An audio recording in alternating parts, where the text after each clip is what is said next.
Mark, for the meeting? I have new shoes for the meeting. You look like you should be getting on a boat. I love thank it. you. I wish I had a boat. But yeah, can we get in on the shoes? Here's the shoes, guys, in case you don't know. I can do a high kick for Those you. are Rock and roll Adidas, high right? kicks. Okay. Wow. Mark Charlesworth here. I have a little team, the Mark Charlesworth real estate team down the hall. Thanks for having me, you guys. Thank you for coming. I was just thinking while Leanne was sharing, thanks, Leanne, for bringing such high value to the brokerage. I signed a BBA yesterday. I don't normally do the buyer broker meetings, signing a contract with the buyer to commit the buyer to me and my team, which if you don't know what that is, come down the hall and let's talk about it, or email me, because that is something that you need in your business, especially today. But I did an open house and I met this buyer and they told me, they said, everybody at every open house says, hey, who are you working with? Would you work with us? And they said, you're the only one that we talked to because you presented value. And while I was listening to Leanne, I was just thinking, what amazing value Keller Williams presents, from Gary Keller to Leanne here. She's bringing you a Pulitzer Prize winner, That's got to be a conversation worth having, you guys. So, listen to the experts. Gary Keller, I was just thinking about him this morning and what value he brings to my life. I don't even know the man. I've had a few sentences with him, I've gotten to go to a couple of masterminds with him, but just reading the books and the other stuff that Keller Williams provides here, there's a lot here. And if you guys spend a little bit of time on that stuff, it'll bring you, that much closer to being an expert. In fact, I just heard, Joe Bogar was talking about this book. Joe Bogar is an amazing agent and coach, but he was talking about he was talking about atomic habits. And in that book, it says, get 1% better every day, and you'll be 37 times better at the end of the year. So if your challenge for today is to get a little bit better, think about how that adds up. It's pretty amazing. But anyways, big shout out to Keller Williams. I'm super stoked to be here. Thanks for having me today. And I'm always intimidated by this economist of choice thing, because I'm not an economist, right? But Gary talks about it, and I looked it up. What's an economist? It's an expert in economics, which is the distribution. Somebody who studies the distribution of wealth. There's actually different. Let me see. Expert in the field of economics, the branch of knowledge concerned with the production, consumption, and transfer of wealth. And when I reflect on that, I think that, we, especially with where housing prices are today, we really are, involved in this huge transfer of wealth. It's probably the biggest economic decision that your client will make. So spending a little bit of time and looking at this issue, I encourage you, just get 1% better at this every day and look at this, because it really is an important part of our fiduciary duty as far as I'm concerned. And I see a lot of stuff out there that is, that's wrong, and I'm going to attack some of the perspectives that I hear out there today, and probably going to get thrown out of the brokerage for this first slide. So unless we can get Amy to go to the bathroom for a minute or something, but too late. But I'm gonna put up a slide. What are we doing? Oh, is Christine not here? Come on. Christine, she's pretty good at this. Okay. Oh, there we go. Okay, so this is another agent's post that I woke up to today in a group that's on the internet, easily found. You guys may be members of it, but be careful of the exchange of knowledge that you find on Facebook, and ask yourself, who's it coming for? Who's it coming from, and what's the perspective? And I think that when I say perspective, I think of real estate, any business really, but real estate especially, as being this multi-perspective thing that you need to look in through all different facets. When I do this, I'm making a little diamond, looking at every cut of it, because there are many ways to build and lose wealth in real estate. And so please take the time to get 1% better at it. So this agent posted this today about how dangerous the market is and how bad the market is. And what he did was he put up here the market report. This is an excerpt from what you had in your hand from today, that there's 0.7 months of inventory on the market today in 2021, May of 2021, not today, 30 days back, right? Which is, this information is correct. But then he compared it to May 2009. May 2009. Does anybody know what was happening in May 2009? It was crashing. Total blanking economic collapse. Okay. And he doesn't mention that in here. He's like, mentions it as if this were the healthy, and it's not. It's And I have another not. slide that Gary Keller and his team produced to kind of give you a little bit of perspective on that. This is when I got into real estate, and it was brutal. So y'all who think you're waiting for a buyer's market, or your clients should wait until there's a buyer's market, good luck. And I've got some evidence on how people act in a buyer's market. It's not what you think. They're not delighted. They're not like, yay, the menu's up, let's buy everything. No, they're afraid. They're afraid they're going to pay too much, which is kind of amazing because that's what they're afraid of right now, right? Mhm. Guess what? They're always afraid. They're always afraid. I look at my job, and I tell my team this every week. My job is to walk people through fear. Yep. That's it. It's true. That's just about my whole job. Because if they weren't afraid, they'd just tap, tap, tap, swipe by. It'd be done, right? But they need you to share these perspectives with them. And so take a look at some of these perspectives. And the ones I would suggest is look at capital gains exemption. Look at mortgage rate, interest rate deductions. And don't proclaim to be an accountant, but say, I'm not an accountant, but maybe talk to your tax provider about these concepts when they go to buy a house, because they're afraid of spending money on a house. But when you look at those kinds of things, buying a house makes more sense than renting. Mhm. Okay, that's one reason that it makes more sense than renting. Another is that rent is also escalating, right? Mhm. Am I right on that? Yes. Okay, so I'm worried about this when he says that, inventory levels are dangerously low. I think, well, this is dangerous information. But it's information, but how's it presented? Turn it around and look at the other side of it. Christine, next slide. Boom. It's not the one I was hoping for, but that's okay. This is the order I told you to put it in, Christina, or we talked about. Thank you. But this is a Prezi presentation that I put together. When I say I, Christine, thank you. We love you, Christine. She does a great job of this, and I take this to the listing appointment. So if you're up against me in the listing appointment, I'm bringing information, and I look like an expert because Christine put this together. But Christine had help. Kyle helped her put this together. I talked about this with Kyle this morning. I said, I'm going to call you out and offer your help again this morning. And he says, that's okay, because no one ever takes it. So I'm going to say it again. Kyle can help you. I got his permission to say this, but Kyle is our local tech wizard here, and meaning that he can help you put this together. This takes that information that you showed me, Katie, that is in a horrible format that's been around since, it's RMLS. Yeah, it's RMLS, but this is easily digestible, and it's a way to show what's going on with inventory. But this isn't a single perspective problem. So let's not just look at inventory levels and say, hey, inventory levels are low, you guys are screwed, don't buy a house right now. Because I'm going to give you guys a surprise at the end that you should already know about. But when you're talking to a seller, this should encourage them to sell. They're going to be afraid to sell because they're going to be afraid to buy, which is another issue. And but when we get to the end of this, we're going to discover some stuff about that too. So this is, where we normally are. And I have this many years on here because I want to show that that's commonplace. That's the trend. Thanks for moving that. But there's a big difference here, 2339 homes versus 4551. But those are the homes that are on the market. So when sellers call me, they're like, yeah, but we've been looking at Zillow and there's nothing to buy.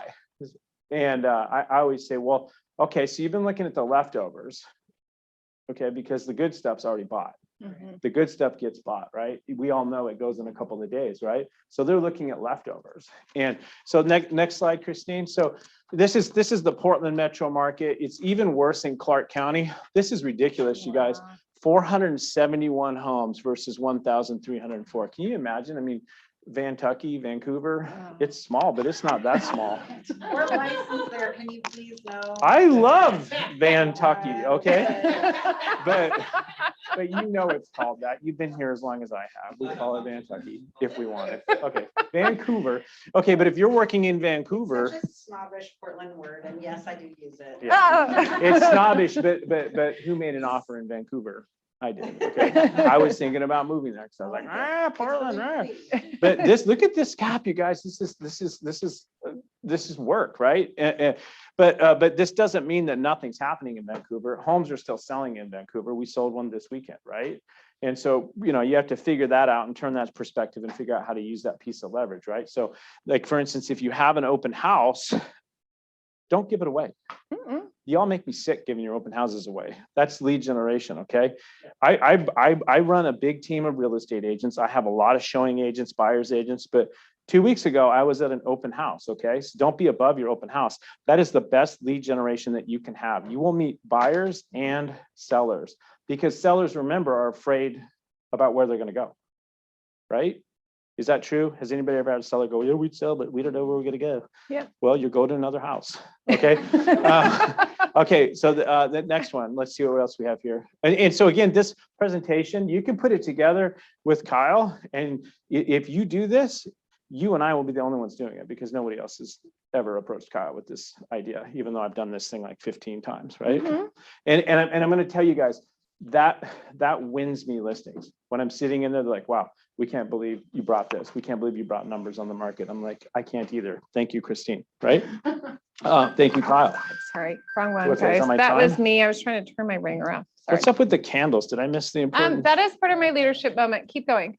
Okay, Move all along. right. We got a lot of Anyway. stuff to do today. Okay, so home prices. So this one, I wanted it to be right for the Facebook one in my head when I just went through it because he was talking about the other numbers of when there was inventory. This is when there was inventory, you guys, okay?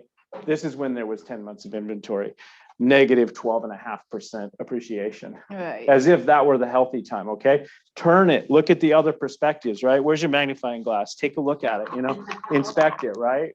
Now I need the profit. Now you're gonna use it for everything. Everyone's gonna, oh, where did it go? Where'd it go? There it is. There it is. Yeah. Look at these It things. works on Zoom Look too. at it. Look at the different angles. You don't need to know all the details when you talk to your client, but put some of the tools in front of them, right? Gary Keller likes to say, inspect what you expect. I like that too, right? So You can borrow that anytime you want. take a look at the market. But look at this stuff, you guys. Spend a few minutes at it. So there we go, debunking that little Facebook post. I mean, we're seeing this appreciation. So is it a bad time to buy? Buyers are what? They're afraid to buy, right? Why? Because they're afraid to make that money. Because if they don't buy now, then they're giving this year's appreciation, which is more than this, by the way. It's like we used to circle on our little report anything that was over 10%, but now we circle anything that's over 15% because neighborhoods are changing that quickly, right?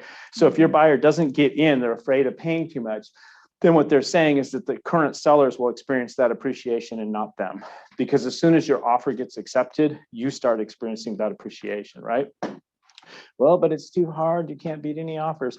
I just beat a cash offer personally with a 95% loan, 5% down, beat cash. Okay. So don't believe the things that you're telling yourself that, we don't have cash. There aren't any houses.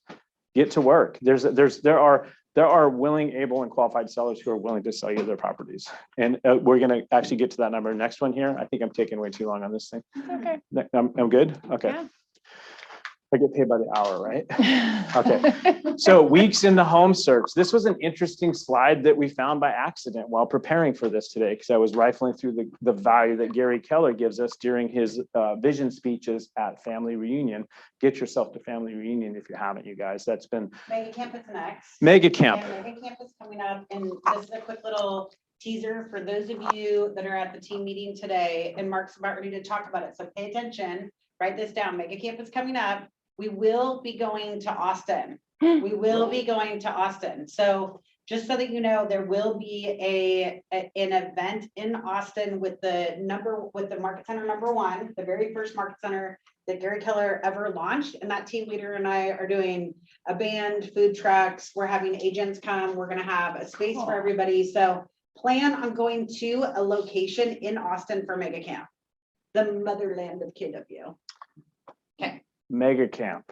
So it's not gonna look the same because we have to make it up as we go along. Well, and if you guys haven't been, I mean, it's an amazing chance to be exposed to people who are studying this business and operating at a really high level, okay? Like miles above where I'm at. I'm just like, wow, you guys blow me away. And they give the stuff away. They just hand it to you. They're like, here's a concept, take this home. Here's a concept, take this home. Don't miss it, you guys. Lots of value there. So weeks in home search. Let's look at this again. So back in the time when that guy who put the agent who put the Facebook post up there, right? People were taking 12 weeks to find a home. 2020, 8 weeks. Isn't that interesting? This market's harder, but let's turn the perspective. Look at this. People are buying homes faster. 8 weeks instead of 12 weeks. So expect to spend 8 to 12 weeks. Maybe it takes a little bit longer, but you want to make sure you have willing, able, and qualified buyers. That first Facebook post was like willing and able buyer. There is not a house for every willing and able buyer. I would say there is for every willing, able, and qualified buyer. That means they have to be market qualified. So set the expectation that they're going to have to compete and they're going to have to pay more than the next guy, right? There's a saying in surfing. I like to surf. I don't do it nearly enough, but I don't have to outswim you. I just have to outswim the shark. Or I don't have to outswim the shark. I just have to outswim you, right? So like in my offer, you know, I didn't beat everybody, but I beat the guy, the other offer, right? And so you just have to. I don't know why people put escalation clauses in their offers and then put a cap. You know, we'll escalate to 737. Why don't you just put an escalation clause in there, and then the seller's agent, the listing agent, will be forced to respond to you with a counteroffer, and then your buyer can make a decision. Your buyer can say, great, we're out swimming that swimmer, and we're doing it by $5,000. Well, we're seeing a lot of. You see what I'm saying? listings- We're seeing a lot of listings that actually in the private remarks say no escalation clauses. What do you say to that? Why would I not send an escalation clause? I don't understand. So So I'm a high it D. says that. I'm like, okay, No, the I rules, love this. the It's rules why are I'm not for asking. me, is the way that a high D thinks, right? But that's not an actual real estate rule, okay? That's a seller saying, hey, here's the rules of this negotiation. But if you get there and you're more money, what are they gonna say? I want the money. I stood in the front lawn of a house that I ended up buying, which had horrible marketing, and she had these iPhone pictures like this. And I was like, I think this is a cool house. I can't quite tell. And it was $310,000 or something. And I stood in the lawn and was like, so-and-so, I almost said her name. I want to buy this house. She goes, well, too bad we have 5 offers. We've already selected an offer that we're going to accept. And I said, going to accept? I said, well, I'm a real estate agent. And I'm telling you that I'm going to write you a higher and better offer. And it's going to be $10,000 higher than your next highest offer. And she said, well, you have 1 hour. And so I presented that, right? And I was afraid. I called my friend because I'm a buyer. I'm afraid. I have fear, right? Who's afraid? Buyers and sellers, right? And we walk them through fear. I had no one to walk me through fear. So I called my friend and said, hey, do you think I should spend $10,000 more than the next highest buyer for this house? And he says, well, you know, 2 things. 1, you're a real estate agent, so you're going to get that for a commission anyways. And 2, in 5 years, after your family's lived there for 5 years, are you going to care about that $10,000? Are you going to remember it? I doubled my money on that house. From fear to that, right? Because that's what happens to home prices. They don't go, you know, they did for a minute on that last slide. And then what? They bounce back, okay? Where was I? I don't know. Let's see the next slide, Christine. What do we got? You're in magic. We love it. Yeah. We love it. It's the shoes, you guys. Get some Stan Smiths. Okay, as promised, here's the other side. So closed sales. This is the last data that we have, April, May. Let's go, well, all year we can say it except for January, February, March, April, May. What do you see? The red one is us. What do you see? Look at that hockey stick. It's like a whole hand bigger. More closed sales. Yeah. So if you just looked at that first perspective or that Facebook post, you're going to say, there's no houses for sale. There's nothing going on. More homes have been selling than ever before. More homes are selling in your market than ever before. You're a real estate agent. So what does that mean for you? That means you have more opportunity than ever before. You have more opportunity than ever before in an appreciating market. Hey, Katie, why don't you buy this house? You're going to make some money. You know? Yeah. So get some tools. Put these things in front of your buyers and your sellers, right? So seller that's afraid, well, I'd sell, but where would I go? Well, there's more transactions than ever before. So there's homes selling. So you're looking at that Zillow brokerage, which is a brokerage, by the way, that's my competitor. And what they're not telling you is that there's a bunch of houses behind the scenes. They're not showing the pendings, right? I don't know why they don't do that in Oregon. They do it in other states, but that's your competitor. So, wow, that's weird. They're not showing you the stuff that's actually happening. Why don't we get together? Why don't we meet? Grab that buyer, get a BBA. Next slide, Christine. Let's look at these numbers again. Oh, well, they're displayed over there, but here they are again here. Listings sold May 2020 1,962 in the Portland metro area. 2021, 3,104. I'm pointing at listings sold because I don't want to show you closed units because closed units doubles the size. We can look at that because that's another perspective. And it's important if you're a buyer's agent and I'm a listing agent, because now we both have an opportunity, right? So there's more opportunities than ever before, even if you're a buyer's agent, but you need to be market prepared and you need to be aggressive, right? Not aggressive enough to beat a shark, but to beat the next swimmer. So 2,284 more opportunities for you to get paid last month. Did you get any of them? If not, get 1% better. Do that every day. Listings sold, 1,142. Next slide. So the opportunities there, you guys. These are my listings pending. These are my buyers. They're blurred out because I'm not sharing with you what they're going for. But there's opportunity out there. I came to work every day in the pandemic, every day and then some, because I felt like I needed to work harder. This year, personally, I think I signed 53 or 54 listings. My team has signed even more. So the opportunities are out there, you guys. And you're like, well, I'm working with buyers. That's harder. Okay, well, half the deals that I closed this year are buyers, 34 buyer deals, 33 listings closed. And I bought 2 this year personally, because people didn't want to work with me. They're like, no, I don't want to list with you. Great, can I buy it? Bought 2 of them. So the opportunities out there, you guys, sharpen your skills, get into it just 1% at a time, but take a look at some of these concepts, guys. Thanks. No. Oh, Stay up here. So yesterday we did an MREA class and we talked about MREA energy and what the energy plan is that Gary Keller wants us to do by 11 a.m. every day. Do you know what it is? no, because I don't know everything. I need to learn every day. Totally. 1%. Give me my 1% today. What do you You're got? gonna get your 1%, okay? You need to I had the have leadership. spiritual energy, physical energy. Anybody help me out? That can help me out. Spiritual energy, physical energy. Okay. Emotional. Yeah, here you go. Here goes Saley. Emotional energy, mental energy, and business energy, all by 11 a.m. So let's talk about what Mark does and what I know to be true. Now, here's what Mark's not going to tell you. Last year, I know, I'm sure you don't love that I'm going to share this, but I don't care. He netted over 2 million. So is he a millionaire real estate agent? Yes. If you're not, and you choose to be that person, maybe listen, get your pen out, get your pencil out, and pay attention to what Mark's saying. So the second piece is that what I know about him, because I watch him, I can set a clock to him. I can literally set a clock. If I bring a recruit through here during his lead generation time, he gets mildly annoyed, and yet Very. because he's like, this is you are interrupting my family's time. This is how I'm going to take care of my kids, right? This is how he knows that lead generation solves every single thing that he does. He lead generates every single day. There's not a day, you don't get to this level where he's like, well, you know, I netted everything that I wanted to net. So what he did is he started opening up his world, creating more opportunity for the people in his world, giving them more opportunity, impacting more lives, and yet still comes to work every day and lead generates. Your lead generation may start changing.